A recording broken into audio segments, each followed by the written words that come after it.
Ang mga robot na ginawa para sa pagsasanay ay biglang nagkaroon ng kamalayan bilang mga target, at sa kanila pinatay ang buong Special Forces team. Sinadya pa nilang hulihin ang mga nakaligtas para pagpraktisan ng ibang robot. Nagpalit ng papel ang dalawang panig. Ang Special Forces team ang naging kalaban na hinahabol ng mga robot.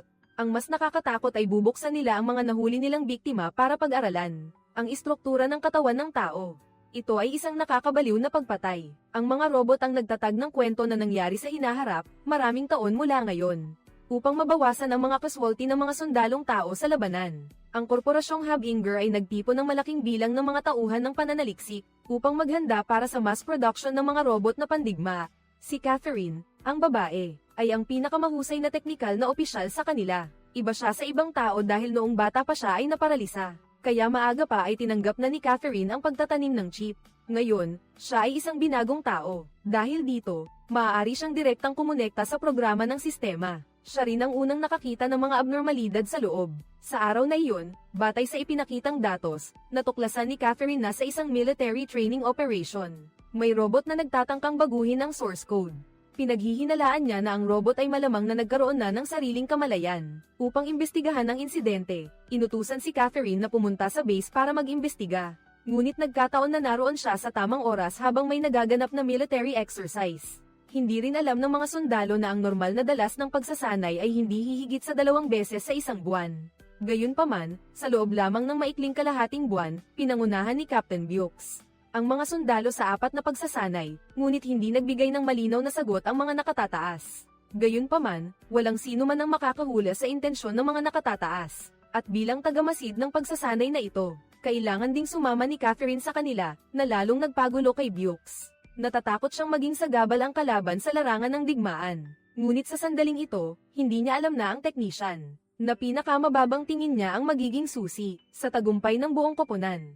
Mabilis na sumakay ang grupo sa barko patungo sa base ng pagsasanay. Ngunit ang kakaiba ay natuklasan nilang nawala ang intranet ng base, kahit ang mga staff na karaniwang sumasalubong sa mga sundalo ay wala rin. Gayunpaman, ang mga sundalo ay hindi nag-abalang pansinin ang kakaibang insidente na ito, kung ikukumpara sa 5 beses na pagsasanay sa loob ng kalahating buwan.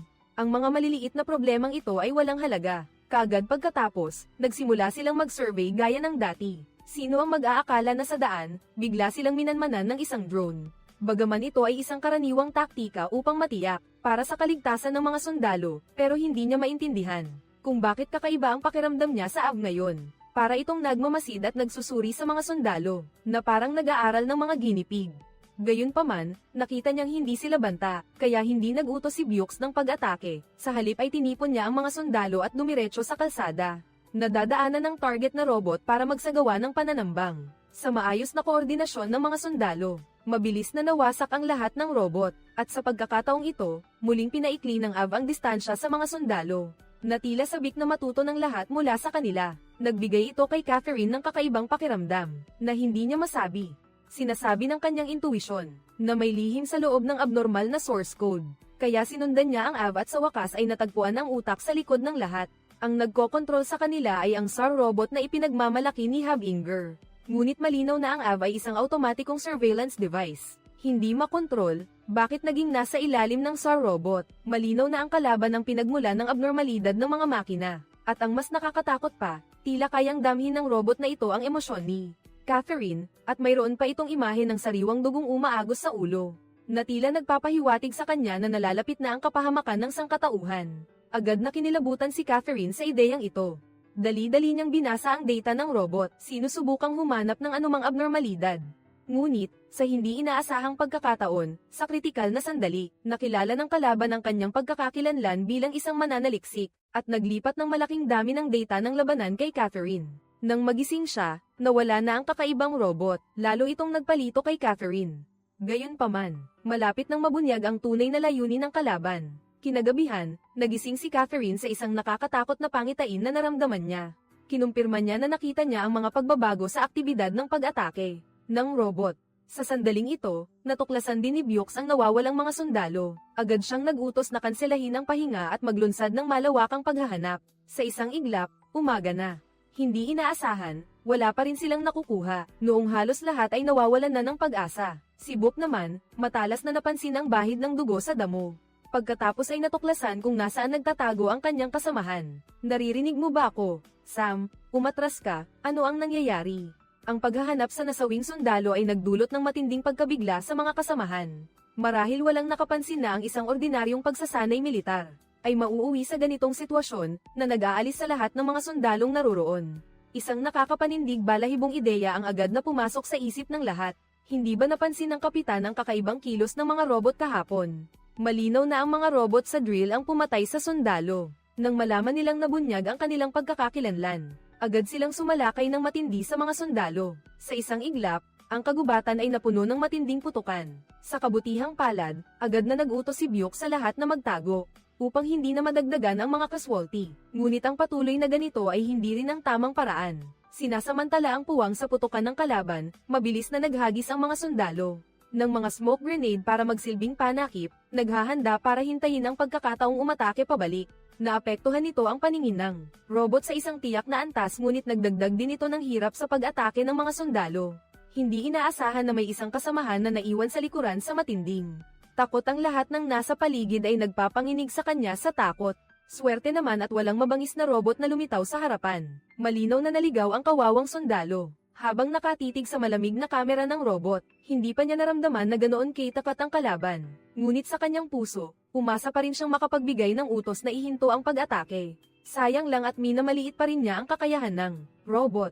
Sa susunod na segundo, ang sundalo ay naging pinakamahusay na kagamitan sa pagsasanay ng kalaban. Kasabay nito, napansin din ni Byuk ang abnormalidad.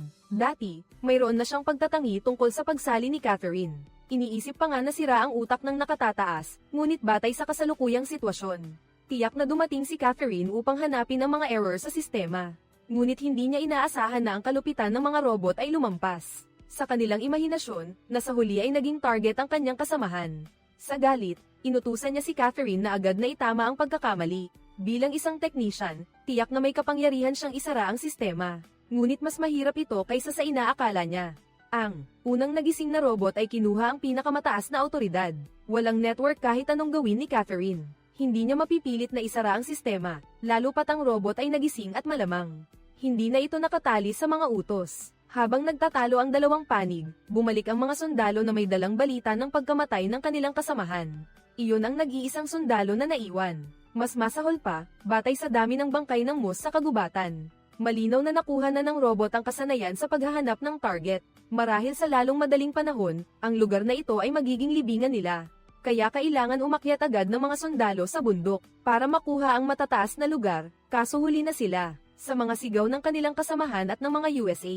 Mabilis na umatras ang mga sundalo sa kabilang direksyon. Pero dahil doon, nagkawatak-watak ang kanilang hanay dahil sa putukan.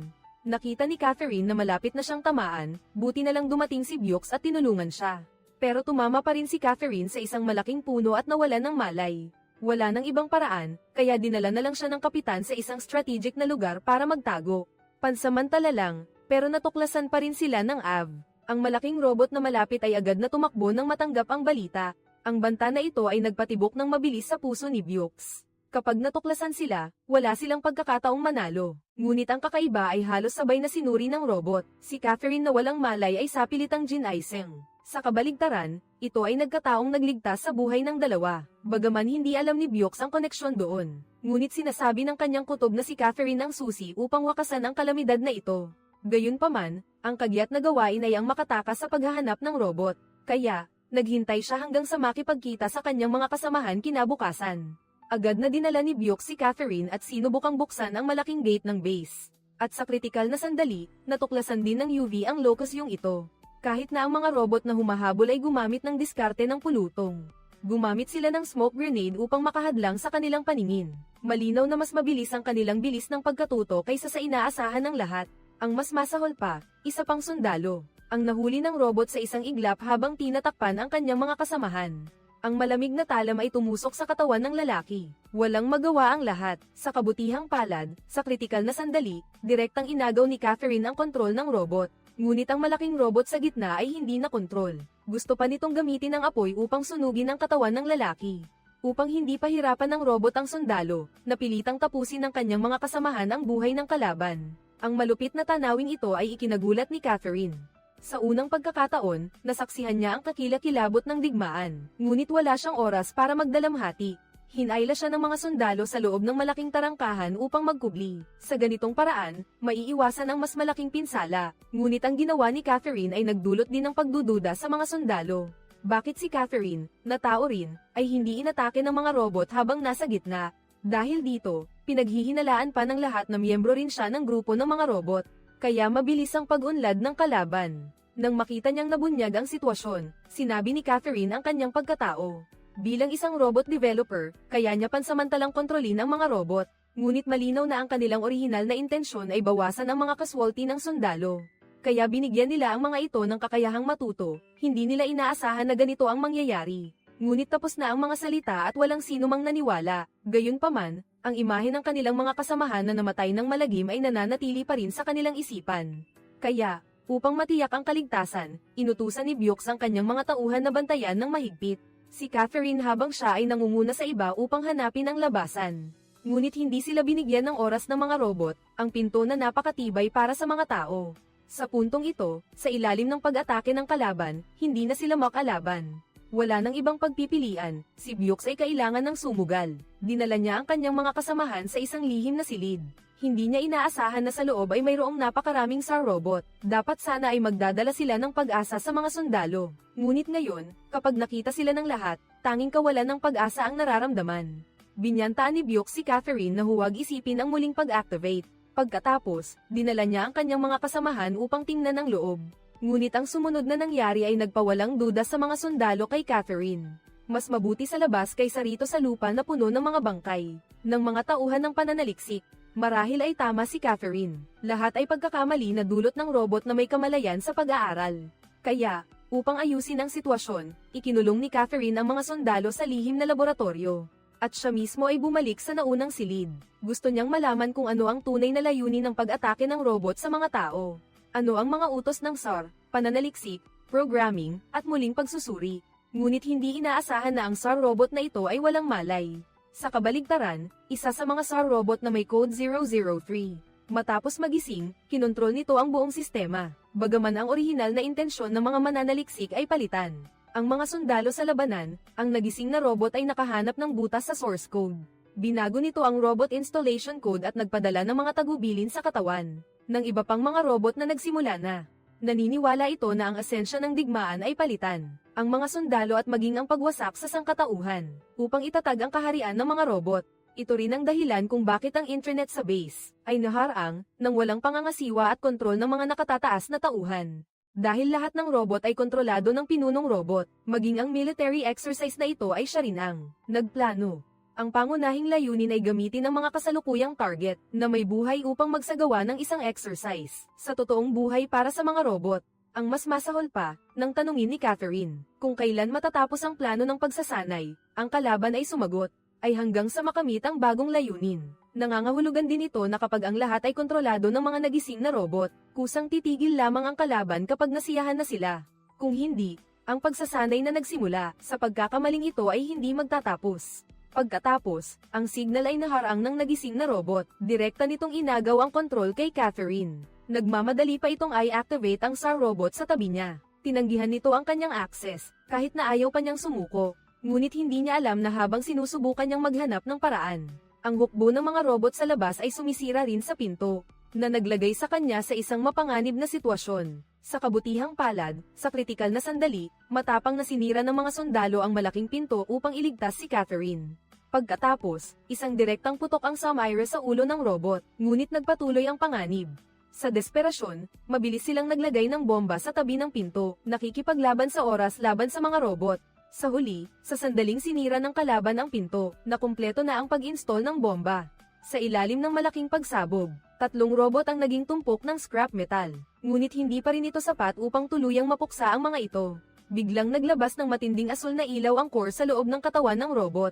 Lumabas na ito ay isang EMP electromagnetic pulse bomb, na inilagay ng mga research staff mula pa sa simula, upang mapigilan ang teknolohiya na magamit ng kalaban. Hindi inaasahan na ito ang hindi sinasadyang makakatulong sa squad. Sa sandaling dumaan ang electronic shockwave sa buong silid. Tuluyan itong winakasan ang kakayahan ng robot na bumangon muli. Nakatulong din sa sundalo na makatakas sa panganib. Ngunit ang tunay na utak ay hindi pa rin nalulutas. Upang mapigilan ang susunod na alon ng mga robot na umatake nang hindi sila handa, ang lahat ay makakapunta lamang sa gusali sa harap. Batay sa mga bakas ng labanan dito, hula ng mga sundalo na ito rin ay isang lugar ng pagsasanay. Ngunit ang mga bangkay na nakakalat sa lupa ay nagpapahiwatig. Sa mga sundalo, ang mga robot sa matagal na pagsasanay ay hindi na nasisiyahan sa mga modelo, kaya nilinlang nila ang lahat ng mga buhay na target na ito. Sa iba pang target na buhay hanggang sa tuluyang makabisado ang lahat ng kasanayan sa pakikipaglaban. Walang nakakaalam kung magiging bahagi sila ng mga patay sa huli. Ngunit mula sa sandaling namatay ang kanilang mga kasamahan, lahat ng sundalo ay handa ng isakripisyo ang kanilang buhay para labanan sila. Kasabay nito, hindi rin pinili ni Catherine na umupo at hintayin ang kamatayan. Kung hindi na siya makakatulong sa larangan ng digmaan, pumili siya ng ibang paraan. Kinuha niya ang electromagnetic pulse bomb mula sa patay na robot. Sa pamamagitan lamang ng paggamit nito sa gumising na robot, ganap na malulutas ang krisis na ito.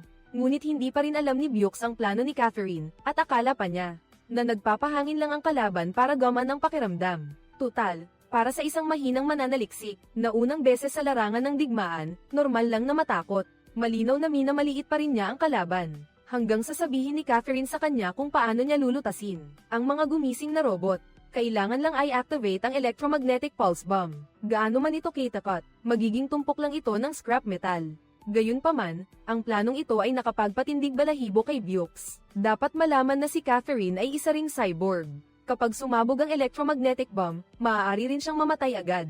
Mas alam ni Catherine ang lahat ng ito kaysa kaninuman, ngunit mula nang malaman niyang nagising ang robot, nagpasya siyang kahit ang halaga para matapos ang kalamidad ay ang sarili niyang buhay. Kailangan niyang pigilan ang kalamidad na ito. Mula pa sa simula, pagkatapos ng isang mahirap na gabi, sa wakas ay sumikat na ang araw. Binuo nila ang kanilang plano ng labanan batay sa mga katangian ng bawat isa. Si Catherine ang namamahala sa pagiging mata at tainga ng squad, palaging sinusubaybayan at nag-uulat ng mga signal ng robot. Sa isang utos lang, wawasakin ng sniper ang kalaban. Kasabay nito, sa pinakamataas na posisyon, si Lin ang unang makakakita sa galaw ng kalaban. Pagkatapos ay agad niyang iuulat ito sa kapitan na nagbabantay. Ang pangunahing pintuan din ang tanging daan papasok. Ang mas mahinang si Lin ay nag-aabang sa loob ng gusali. Naghihintay ng pagkakataong atakehin ang kalaban sa pamamagitan ng ulat ng posisyon. Agad na nalock ng sniper ang target. Isang malaking bilang ng mga kalabang robot ang dumating na may agresibong momentum. Malinaw na gustong manalo sa laban na ito. Ngunit ang sniper ay hindi rin basta-basta. Kahit hindi tumitingala ay kaya niyang pasabugin ang ulo ng kalaban gamit ang electronic eye technology. Ngunit hindi nagtagal ang saya. Ang kapitan at siya ay parehong inatake ng matinding firepower. Ngunit ang pinakamapanganib ay ang panig ng bagong recruit. Ayon sa pagsubaybay ni Catherine, isang malaking bilang ng mga robot ang patungo doon. Kahit na ang mga kasamahan ay naglagay na ng mga patibong. Sa puntong ito, sa isang utos lang ni Catherine, madaling pasasabugin ng mga baguhang sundalo ang bomba. Nandito na sila, pasabugin na, malinaw na napakabisa ng kanilang koordinasyon sa pagkakataong ito. Ngunit ito rin ang nagdulot ng mas matinding pag-atake mula sa mga robot. Ang mga bala ay tumagos sa dingding, na nag-iwan ng malalaking butas. Sa kabutihang palad, mayroon din silang mabibigat na armas. Ngunit mabilis na sumunod ang mga bagong krisis. Ayon sa impormasyon ni Catherine, 2 robot ang dumating mula sa kanluran. Ang sniper ay nakipagtulungan upang sirain ang isa, habang ang isa naman ay nasa itaas ni Bukes at pinasabog ang bomba sa kotse. Muli silang nagtagumpay, ngunit ang plano ay hindi pa rin nakahabol sa pagbabago. Sa sandaling nagdiriwang ang bagong sundalo, biglang napansin ni Catherine ang isang AV na papalapit sa kanya. Ito ay agad na nagdulot ng kaguluhan sa lahat. Wala nang ibang paraan, kaya ang kapitan ay nagmamadaling humingi ng suporta mula sa sniper. Pagkatapos ay nailigtas ang bagong sundalo bago pa man siya tuluyang mahayla. Sa panig ng sniper, hindi rin maganda ang sitwasyon. Matapos mawala ang 2 target, ang robot ay nag-focus ng lahat ng firepower sa gusali.